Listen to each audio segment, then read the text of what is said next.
You are listening to the Light Over Time podcast with David Sargent and Korey Bartos. It is April 16th, 2023, and Sony still has not updated the A1 and the A7S III. How are you doing today, David?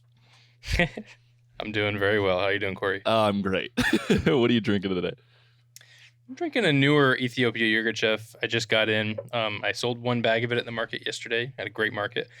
And it's got nice notes of tangerine and lemon and a subtle black cherry, which is a little different from the Yirgacheffes I've had before. Usually Yirgacheffes are really high berry profiles, strawberries, and all those kinds of things. So to see like the citrus side come out of Yirgacheffe real strong is nice. So it's good stuff. Punchy. I like the word Yirgacheffe. That's really fun. Yirgacheffe. I ran over to factory this morning and got a latte. Delicious. I put in my story the photo that they have hanging up that I took. That's fun. Saw. But yeah, good stuff. What have you been shooting? Yeah. So it hadn't been a whole lot since the last time we spoke, except for today. And I'm ready to go into a kind of like a little bit of a topic about it, if you want to go into it. Yeah, we can do that. Because it was actually pretty fun. So I have a pair of photographer friends who just had a baby, and we often trade shoots. Like we used to trade shoots I would do couple photos for them, and they would do family photos for us because our kids are older now, a little bit older now, and so now I got to do newborn photos for them. And if you follow my work at all, you might know that I never post newborn photos because I don't take newborn photos. And I told them that. I was like, hey, I do a lot of work with people, couples and models and whatever, but I actually haven't done a newborn shoot in literally 10 years. It's been since 2013. And they're like, oh, okay, that's cool. They do them apparently like every month, like once a month or something like that. So like they're super familiar. So it was actually really a really cool experience where I wasn't feeling super confident going in, but confident with my skills and equipment to get the job done, but not like I know exactly what to do and how to place a baby and what to look for and expect. And I have kids, so I know what to expect with newborns and how they behave. But it was really nice to be able to work with them because they're super nice. And I was like, hey, I haven't done this in 10 years. Please feel free to direct me if there's ideas you've got, because I didn't come in here with loads of experience on newborn photos. And they were like, oh, yeah, that's totally cool. So we spent an hour in their house, and they've got this big, beautiful house with gigantic windows for natural light. And all I had to do was I brought a reflector. That reflector pulled a ton of weight for me. So, I used the 50 a lot, very heavy with the 51.4. Beautiful stuff. I took a bunch of environmental context stuff with the 20 and just slapped those on the A7C, A7IV and just went between the two, and it was really fun. And so it got me thinking, because this was quite a ways out of my comfort zone. And it got me thinking to ask you, what's the last shoot you were a part of that you got gigged for where you felt maybe like you're not prepared for this, or like you don't have any experience in, but you're like ready to go, you want to learn? Man, I don't actually know. A lot of what I've done, really, I guess in the last, I have some pretty weird memory stuff going on with the last 2 years. So you got to reach far back before the travel stuff and COVID and all that. Oh no, I like legit. I'm experiencing a little bit of like problems with my memory, actually, legitimately. But I think I did a real estate gig probably just pre-COVID for somebody, and one, I didn't know these people. The person I was doing it for didn't come to the house and like with me. So, and there was still people living in the home at the time. And that was a lot of just like, I guess I'm going to wing it. I understood like kind of what I had to do, what the expectations were and things like that. And I've captured spaces plenty, but man, was that weird to do that for someone who had relatively clear expectations, but like I hadn't worked with them before for this type of work. And to have like people in the home and like Yeah, that's a difficult condition to work with. Yeah, it was weird, right? So they're just expecting, some random photographer in their home. They were nice. It worked out okay, but there was some stuff I wanted to come back during like twilight and shoot the exterior while they were there with all the lights on. And so that was like, I was like, hey, just like, keep the front lights on. At about this time, I'll be there like taking some photos. And I did some flash stuff outside. And that's probably all I could come up with at the moment. I sit. So how? Go ahead. I was going to say I sit in my comfort zone quite a bit, and my comfort zone's rather large.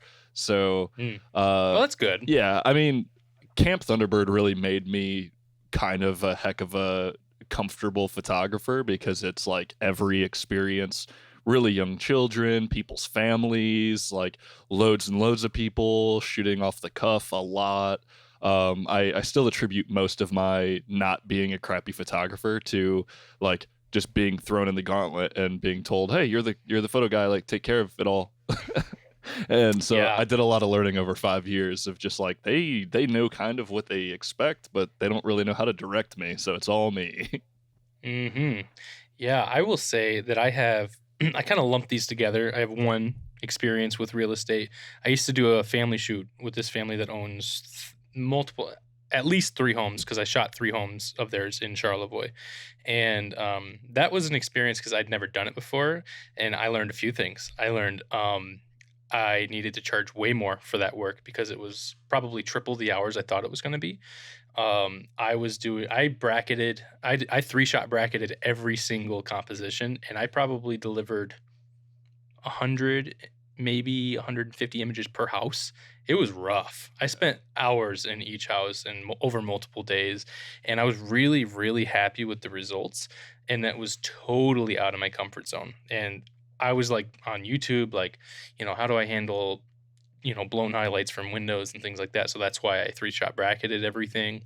So in there with the tripod, I thought, and he was very happy with the images, and, that's great.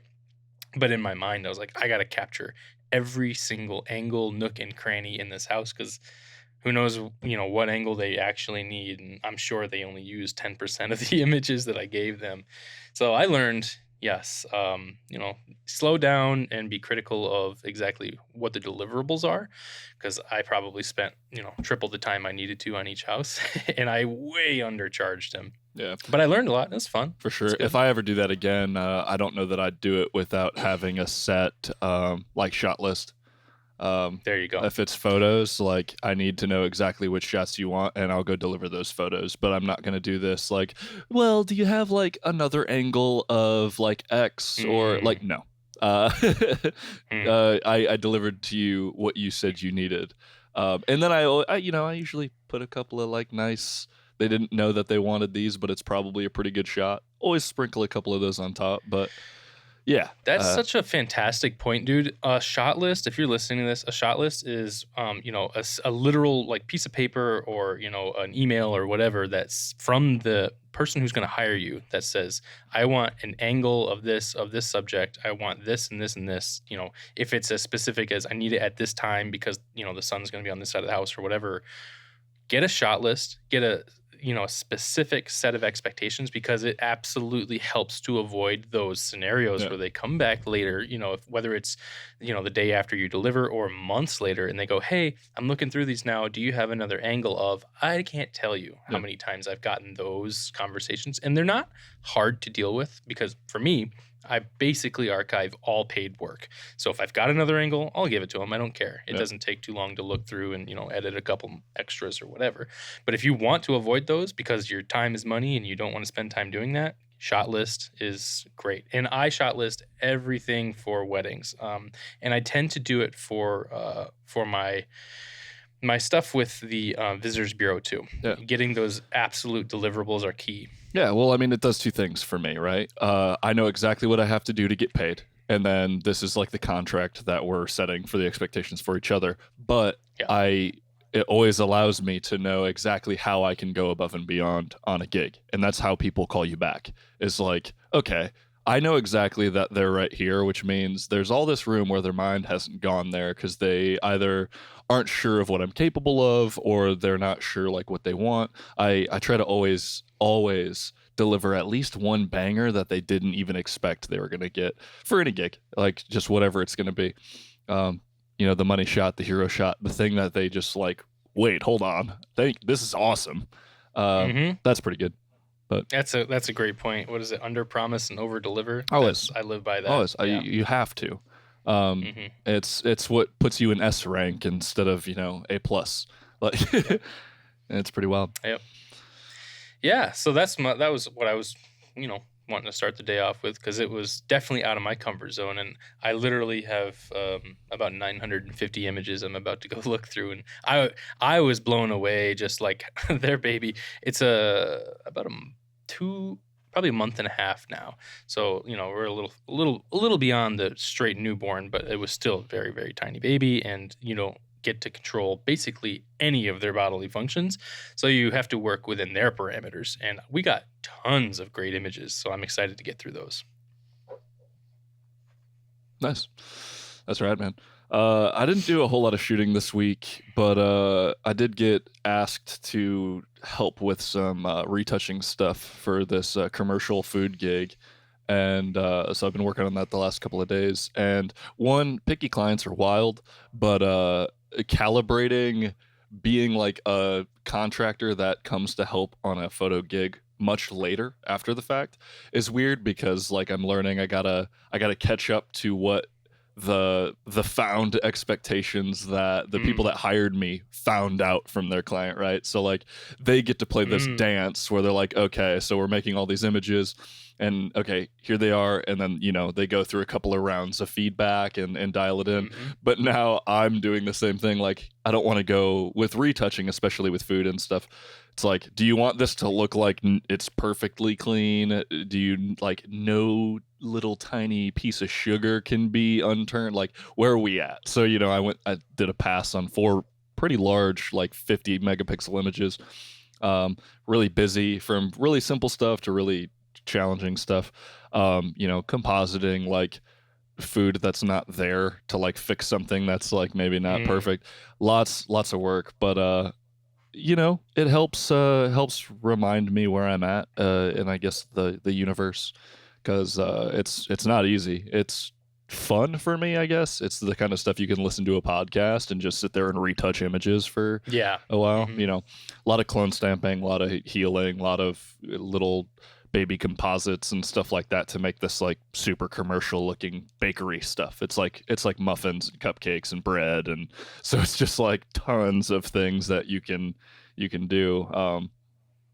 Pretty wild. So can you explain a little bit about the process of trying to get involved as a retoucher? Because that's not something I have any experience with, and I don't even think I would really want to. I feel like as like the artist, right, I want to be like part of the whole process or whatever, but maybe that's me being selfish or something. What is like, who are the kind of contacts you need to know to get into that part of the process where you're not the photographer but someone's looking for a retoucher? Well, so I don't really know how you would go about it if that's all you were trying to do. I'm sure there are places where you can just say, like, I've done all this commercial stuff. I happen to know some media companies that do these big projects, and I'm probably relatively high on the list of people they come to, and they're like, hey, you got a couple of days to help us out? We're kind of, super slammed. So this was a gig I'm helping with for Elemental Media here in Kazoo.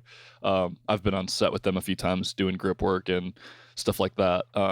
Okay. And gaffer stuff, but they just know that I'm a photographer, and they just reached out to say, hey, do you want to do this? I think at one point I had sent them some product photos and stuff that I had done as well, just so they kind of knew what I was capable of. I was considering working for them part-time at one point. But yeah, I don't know. It's certainly an interesting process to come and go from a team that kind of has their, like, I haven't used frame.io to do photo stuff ever. I didn't even know people were using frame.io for that. But it's neat because then they can go through and add little comments and circle little spots you still have to retouch and stuff like that. And it's been fun. I mean, we're local, but I've been working completely remote on this little gig. I don't know how many more images I'll do. This stuff's due like Wednesday. So, but it sounds like they're they were just in a couple of different places. I think they went to Chicago, and they got a lot of editing right now. So I've just been popping in and helping them out, which is cool. That is cool. It gets me away from my typical stuff for my day job, and kind of gets me some more experience. It's paid, so Yeah, I'll take it. Well, yeah, great incentive there. Yeah, for sure. But yeah, so that's been fun. I'm trying to hopefully get back into shooting this week. I'm feeling a little bit better about it. We had a few good days of sunny weather. I'm starting to feel like spring's actually here. We got some rain today, but the sun came through it a little bit, and it gave me that like the rainy smell outside. So now it's really, really feeling like spring. So I think walks and things are in my future finally, to be outside and not just crammed in a hole. Yeah, I think we're getting your rain now. If the storm is moving north, I think it is. I can't remember. For those of you who are listening, Korey and I are about, maybe 3.5 hours apart. Yeah. So if he's seeing sunshine now, I'll see it in about 3 hours. Oh no, the sunshine's gone again. I think it's coming and going. I think we're in for a cold front, I think, for the next couple of days, and it's going to be nasty. Yes. But it was 80s for a couple of days down here, and I was out both. Loved it. I was shooting for about 3 days in a row, so I'll take it. Yeah, I did all yard work. Right on. Hey, but that's a good vibe too sometimes, right?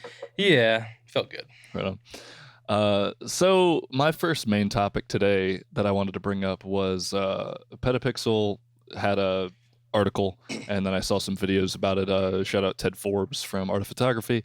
Leica is dropping an M11 Monochrom. And, it's not surprising they did the M10. It does really well. A lot of Leica people like these monochrome cameras. I want to know, from your perspective, just as a photographer, how do you feel about black and white in general? I love black and white, except it's a rare occurrence for me that I take a photo. In my mind, I don't go out thinking I'm going to take some black and whites today. I don't even go out thinking, like, I hope I get some that are worth black and whites. It's one of those spontaneous things in my mind while I'm either, when I get the shot after the fact or when I'm sitting down editing, there's a couple of things that go through my brain. It's like, okay, is the color doing anything for this? And is it worth saving? If the color's not doing anything, I try and turn it black and white. Sometimes the black and whites, when you convert it, it can kind of reveal compositional things that maybe the color was making the image maybe too busy, and so you convert it and you simplify things and something pops out differently. That has happened sometimes. The other way I go about it is black and white conversion, because I notice something compositionally that works really well, and maybe the color version is nice, and sometimes I have a hard time figuring out. But it's one of those things where the black and white has to kind of deserve to be black and white. It's got to be strong composition for me. That is super key. But I would never, I'm not going to go there yet. What do you think? Historically, I've only ever used black and white in photography to save an image that was noisy. Oh, that's fair. That's fair. Back in the day, dude, color noise was so bad. That 70, bro. The amount of right when I moved into like Sony mirrorless, I almost haven't shot any black and white anymore because I had to on an old DSLR. Dude, above 800 ISO on a 7D started to just like bust your butt. It was like, oh man, these are garbage. So that's pretty funny. But my relationship with black and white cinematography is much different.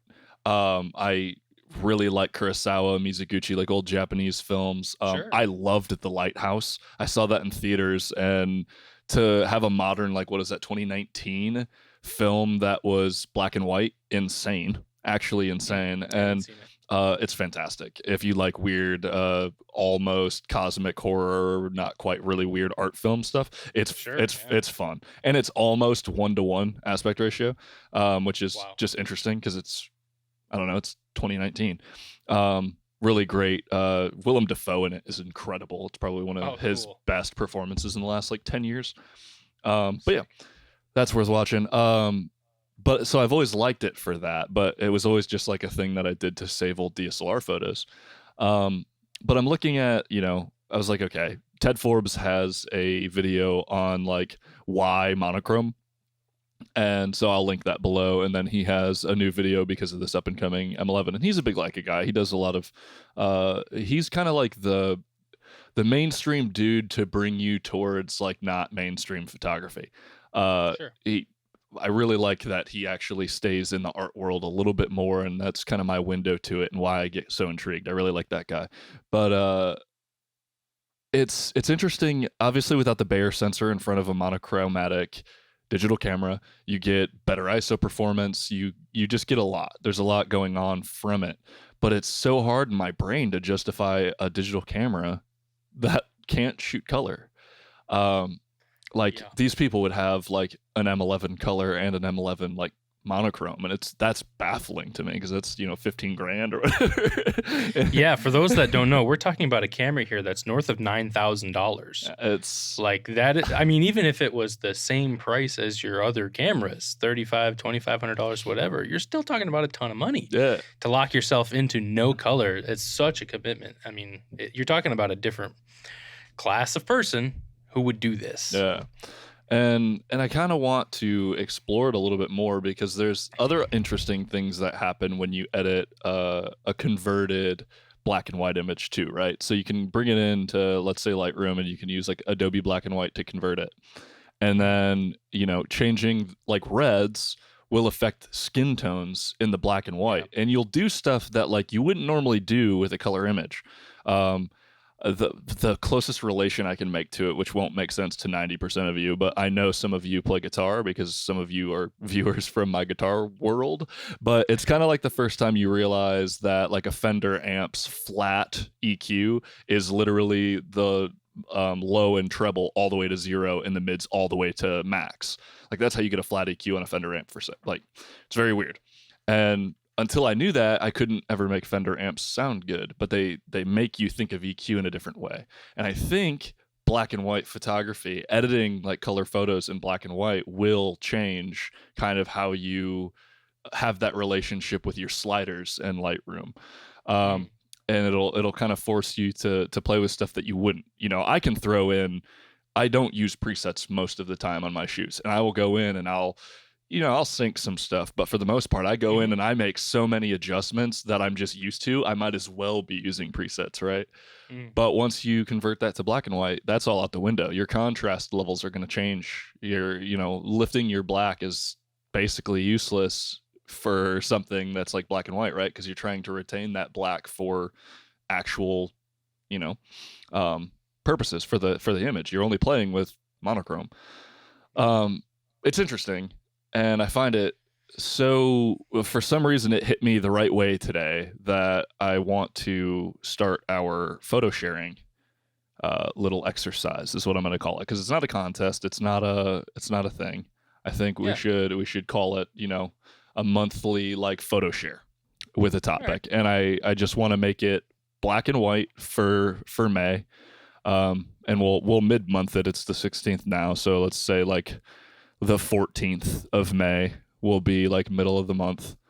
So if you're listening and you want to take part, I'm going to have like an email you can send your images to. We'll throw them up on the screen on the YouTube channel, but we'll include them in the show notes for the podcast one. And David and I will talk through whatever submissions we get.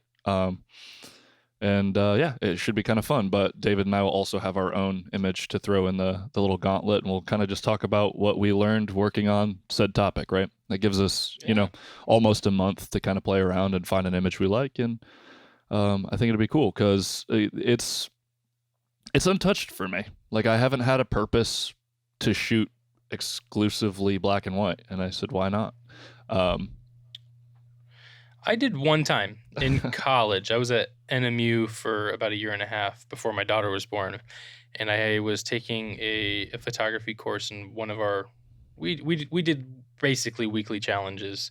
And one of our weekly challenges, every week we had to do, for the most part, sets of images. And I had to do a set of 10 black and whites. And I remember that being so fun. And it was one of the foundational parts of my kind of photography career, thinking about black and white so intentionally, going, oh, when you can't lean on color to begin with, you really have to build that image from scratch in a different way. Like composition becomes so much more important.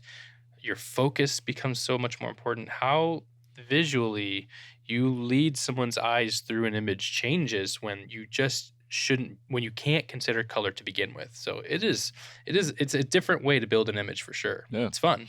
Yeah, I think the relationship between like focusing on contrast and detail over just about anything else will challenge you to kind of rethink the way you would make a composition. I already kind of feel like my brain is gonna play outside of my typical aspect ratios. Like I'm pretty sure I'm probably gonna default to like 4:3 because I'm a Lumix fanboy, and movies. But we'll see. I'm excited about it. It gave me an actual excitement, which is why I wanted to bring it up and say, why not just start it? Yeah, sounds fun. So yeah, can't wait. Should be cool. Outside of that, how you get into any content this week? Let me think. So I caught up to all of Thomas Heaton's stuff, and then basically as soon as I got through my sickness or whatever, and I'm still inspired to get out and do landscape stuff. However, this happens every freaking year where I'm inspired to do landscapes or something else, and then I see migratory birds come back for the first time. It's one of those signs of spring is here. Warm weather's coming. Yesterday I was driving, I can't remember, it was Saturday, yes, yesterday, from the Boyne Market and saw my first pine warbler of the season. And if you're not a birder or familiar with warblers, there's lots and lots of different warblers, tiny little birds. They are mostly yellow with some variations with some stripes or whatever. And in the birding / bird photography community, it's really something to try and like track down and photograph or see as many different variations of warblers as you can, because they migrate and they come and they go, and in a couple of weeks they're gone, and they're really, really fun to try to photograph. And at the Detour workshop in years past, we've had a ton of fun. I think we all collectively caught about 12 or 13 different warbler species alone in Detour. So I was like ready for landscape stuff. I'm like, I'm going to go out. I'm going to just take like, hours and try to build like one banger image. And then I saw that warbler and I was like, nah, I can't. I'm going to take out the big lens. Yep. I don't care. So that's me. You just have to like grab your 150 and 600 and leave it at home and be like, nope, sorry, bud. Dude, I do like, I could do that. And like my brain will probably not like me for it, and I'll force myself to make something different, and that's great. But when I get home, I probably will feel like, shit, I probably saw like 6 different things I would have loved to photograph with that lens. Like, I know it would happen. That's funny. Yeah. So what about you, content-wise?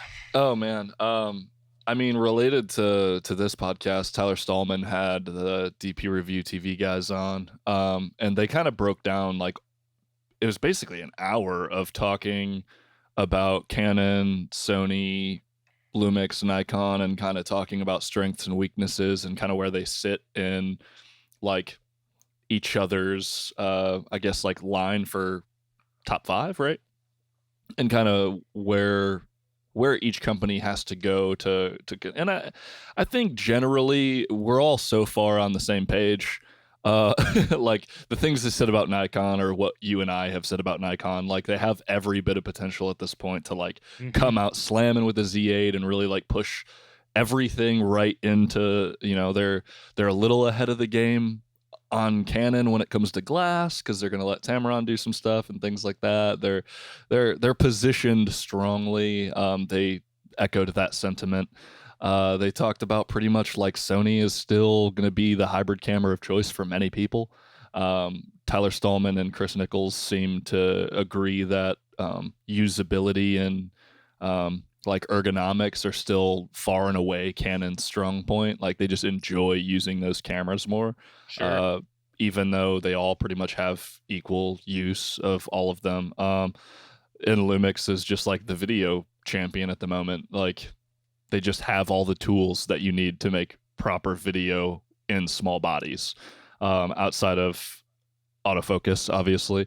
If you're more of a traditional cinematographer or something like that, then you're still probably gonna prefer vlog, and you're gonna prefer having all the tools, shutter angle, etc. Open gate is really huge for Tyler Stallman, let's say.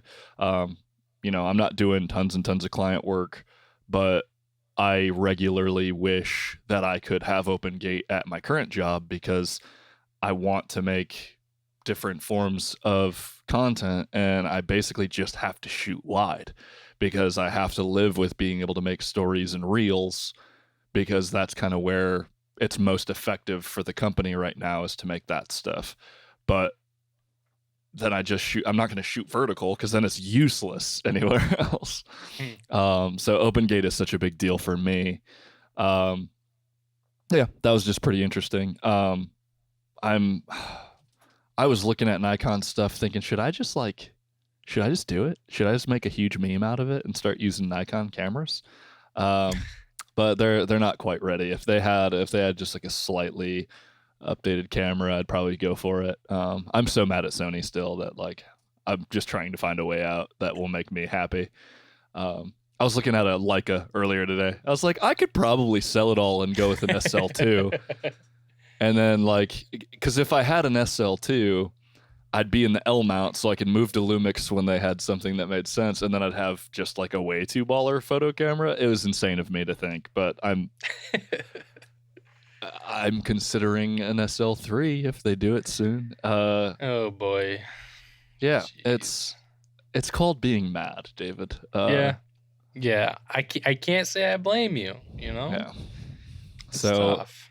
That was a very well timed podcast for me, because I liked chewing through my own ideas and kind of bouncing off of three people that I respect quite a bit in the space. So that was pretty good. And then also Linus Tech Tips had their what's it like to work at LMG. I watched that. Yeah, it's fascinating. It's a little fascinating because you and I have both been following Linus Tech for a really long time. And I remember the very first version of that video that they made however many years ago, 6 years ago or something. And they kind of referenced it a couple of times. But I even went through and I watched the full interviews on Floatplane of I did not do that. Anthony and Colton and I can't remember, Dan maybe? Not Dan. Okay. But yeah, it made me realize one thing, which was I'm so glad that I didn't try to go make a media thing myself, because it sounds actually miserable. The marketing stuff, it's backed by products that you have to be pushing, and then you just make revenue if you make good products. But they all echo, man, I wish we could just hang out for a split second. I know, dude, there was a couple of moments. What was it, James said something yeah, if we could just slow down, we'd all be a little happier or something like that. Well, and then he said, I don't know, maybe that's the way that it would be. That's probably for the best, but it makes you live a short life. And I was like, that's what he said. I was like brutal. But even David had said a few things about, I wish we could just really focus on making the best video ever. Yeah. Because they're releasing 25 videos. I did not realize that across all platforms. Yeah. I guess it makes sense, but jeez, that's brutal. A monster of a machine just churning with a 4-hour WAN show every week. I don't know how they do that. Yeah. Honestly, I mean, I'm sure the WAN show pushes the most condensed amount of merch purchases every. Yeah. That's got to be the case, right? People are probably waiting all week to make their purchases for WAN show, I'd imagine. Yeah. Well, and they kind of addressed it this last week's WAN show, where they're like, guys, we are trying to figure out ways that we can get to all these, but we can't. Now it's to the point where this is just unmanageable. I had to imagine that's why some of them were getting close to the 5-hour mark. Was we should probably address this at some point, because they can't just keep going. Yeah, they're dunking 60 messages at least every week where they just don't get back to them. Where they Dan is sitting there messaging back to them instead of it's just really wild. And Dan's job alone, every time you hear him talk about what he's got to do, it's yo, this dude needs a break. He's doing everything. He's doing what did he? I think he might have been the one that said every day there's 18 hours of work. Yeah. And I'm like, well, okay. One of the great things about working here is that there's a lot of variety and there's about 18 hours of work to do. And one of the terrible things about working here is that there's a lot of variety and there's about 18 hours of work to do. Yeah. I love it. It's funny. Yeah, I like him a lot. Definitely one of the newer employees that really are keeping me coming back again, which is nice. Because obviously we've lost a couple of people. But yeah, I'm like listening to all this. I'm reflecting on all of it. You know, I had just moved to Florida. I was gonna start a media company, which would have been more client based. It wouldn't have been like a YouTube company, but it would have been that grind. And I look at like what Linus does, and I don't know that I want that for myself. I don't know that I want like my man. Like when they talk about basically not being able to talk to him anymore, and like they get a set ready, he comes in, delivers his lines, and he's like, all right, see ya. And like it's just like, what is he doing all the time? I barely have time for me now. Yeah, his day's got to be filled with just firing off one-liners to basically everyone who needs to have a talk with him. Right. I'm sure he probably looks forward a lot to WAN shows every Friday, because he probably doesn't get that kind of conversation with like any other human. Right. Yeah. Well, and then like it was funny. He's talking about his at-home meetings with Vaughn, because she can't get a meeting with him at work. So they have to do it at home, and it's like, that's brutal, man. Yeah, I didn't get to finish the last WAN show, but I do look forward to those. I try to get them in. Yeah, I mean, I usually watch the main show, and then I'll kind of duck out depending on what I'm doing. I was actually doing these food retouching images, so I caught this whole last one because obviously I'm just sitting there forever listening to it. And they're still pretty insightful. I really like the retrospective stuff because I've been in the computer space for so long, and hearing about like him going back and thinking like what a timeline was for like even like Bulldozer, because he's talked about that recently from AMD and some other stuff, and it's just like, man, I was a naive child playing with this stuff. It's just interesting. But no kidding. So yeah, that content hit me pretty heavy this week. Got me really thinking about where I am. Kind of motivated me to work harder at my current job, because it's such a gift that I get to be still basically doing what I like with a topic that I like. Like it's pretty incredible. But you know, I'm a solo creator at a company, which is I really wish I had a couple of folks that could help me produce the stuff, because I can't always be the guy behind the camera and in front of the camera and produce good content. So that's kind of wearing on me a little bit. It kind of it creates like this like weird rift where like I could come up with some really good ideas, and then I'm just stifled because it's like, dude, I can't record this though, like do camera work the way I want to do it and be in the video. So dude, like I feel you, one man band over here. Like yeah.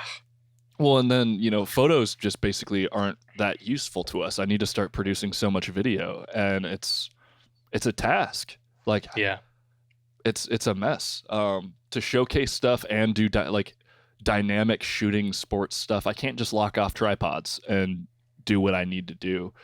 Yeah, it's weird. It's very weird. Yeah. Motivating though to get through that WAN show, and I guess feel like you are probably in a position that not a lot of people are entitled to. So yeah, for sure. Cool. Yeah, and then them talking about like the pros and cons of working at LMG, and then me getting a lot of the pros and not having a lot of the cons was something that made me really appreciate where I'm working right now. Sure. Because I was like, yep, check that pro, and I was like, I don't know, there's like a couple cons. Who cares? they're heavily outweighed. So that's pretty wild. Yeah. That was a cool video though. Yeah, I think they did it pretty well. I wish some of the jokes were funny, like just people like totally poo-pooing Colton and things like that. But I wish they would have gone after Linus a little harder. But it sounds like he just doesn't suck, which is annoying. Yeah, sometimes you want to hear those juicy stories of how terrible some celebrity is, and turns out I think, you know, he basically can't go a day without being recorded most of the day, and he probably has it hardwired in his brain to just not be off anymore. Yeah. So that's just who he is, you know. I do have some pretty spicy intel from that whole world, so at risk of blowing that, I'm not going to mention it too much, but I have some friends that are very close. Anyway, I think I only have one more thing today, and it's kind of stupid, and I'm mad about it. Canon is doing what they're calling Cadabra.io, which is a curated photography marketplace. It's NFTs. They're making an NFT marketplace, and like the verbiage is that like to get people who are passionate about the art of photography to. It's like, y'all don't know how NFTs work, do you? Well, I mean, this at the pace all of this stuff has moved at over the last 2 and 3 years.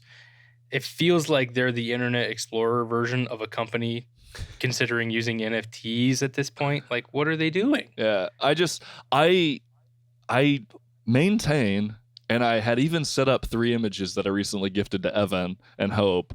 I had minted them as NFTs because there was a version of using them as like the payment processing and the like authentication of a image that I found really cool. But NFTs by themselves are meaningless to me. Like, I think just like, oh, we're trading like Ethereum basically with, you know, digital images that, you know, there's always the meme, you know, right click, save as.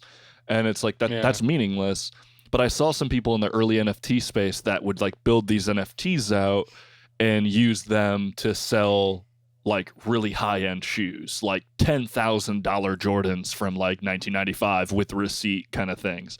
So I was like, this is a really interesting way to develop a marketplace for your images, but it just got so sucked in by the NFT bro stuff and like trading these little like pixel art, like, you know, whether it be the monkeys or like the zombies or like V Friends from Gary V and stuff like that. It just ended up being this like gross, like finance bro kind of dumb internet thing. And it's like, as a technology for authentication and like a point of, you know, payment, I really liked it. Can Canon fight through that whole like idea? Like, I don't know why somebody wouldn't try to be doing this on OpenSea or something where like NFTs are regularly a thing. Creating your own platform for a marketplace for photography, it just sounds like a way to do the high-end art, like, you know, embezzling money thing. Like that's like all it feels like to me. Yeah, it feels kind of useless from Canon's perspective. If you would like an actual interesting conversation as a listener here about the possibility of NFTs in ways outside of art, if you listen to the Waveform podcast by MKBHD, he interviewed Beeple. If you don't know who Beeple is, just go on Instagram and search up Beeple. He makes really weird art, but they had a conversation outside of probably including art. I can't remember at this point, but it was about like an hour-long conversation of using NFTs in ways that are great for that authentication, verification, and transactional purposes outside the space of art, like in real estate or like government transactions, like registering a car or getting the deed to a house.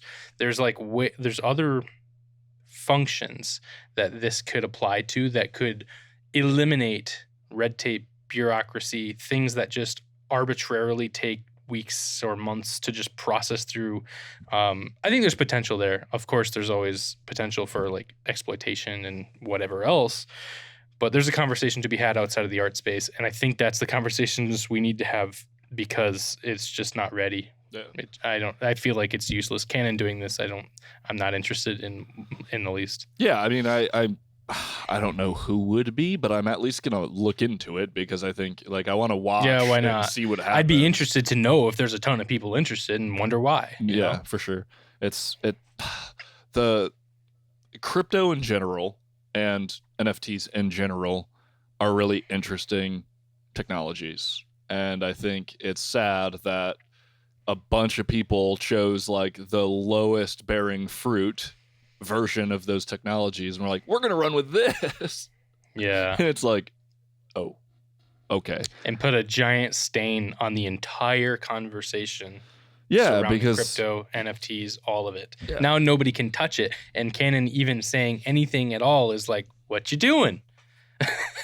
It's like from a marketing standpoint alone, it's like you're shooting yourself in the foot a little bit here. Yeah. Some people are going to just look away from your brand entirely because you've said the word NFT, Yeah, well, and it's, oh man, I think the thing that really gets me on it is like just the verbiage. It sounds naive.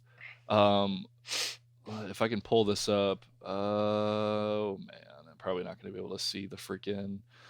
Cadabra is a curated photography marketplace from Canon USA Inc. that offers a selection of digital art, NFTs, from innovative creators. The Cadabra marketplace aims to empower creators by connecting them to enthusiastic collectors who celebrate the art of photography through a shared appreciation of these digital artworks. It just sounds naive. I don't think it's going to work like that, Canon, but prove me wrong, I guess, and Godspeed. So what we're going to see is a circle of their ambassadors probably using this, and who else, right? It's like people are going to looking into this circle of, here's these people we see posting this work all the time on social media. Are they just going to post exclusive stuff into this and hope that it just draws people in? I don't think this is the way that it's going to work. Sony can't even get people to use their like new creator app for free. So like I don't know. There's like the weird NFT bro thing, like the good morning on Twitter, and like the handshaking, and like the weird like culty mechanisms in which you run with the NFT crowd. Maybe there's a subsect of them that's like, oh, this is like high art, and maybe they want to get into like, instead of being just NFT bros, they want to get towards that high art. Like I said, like the banana on like taped to the wall to basically shift a bunch of money. Like that's all is happening in the art world, as far as I know, is like, how do I move like buku amounts of dollars through meaningless nonsense? To be clear, I have no issue with like crypto, foundationally. I think these are technologies that were going to be necessary in due time, but I don't think we were ready, years ago, before, pre-pandemic, going into the pandemic, when things really boomed and all these other shakeups started to happen. I don't think there were the right mainstream kind of frameworks for normal people to be using them at all. And that's kind of what you need when you're talking about like normal brands releasing platforms and content, where that's kind of that's the gate. You have to be into it.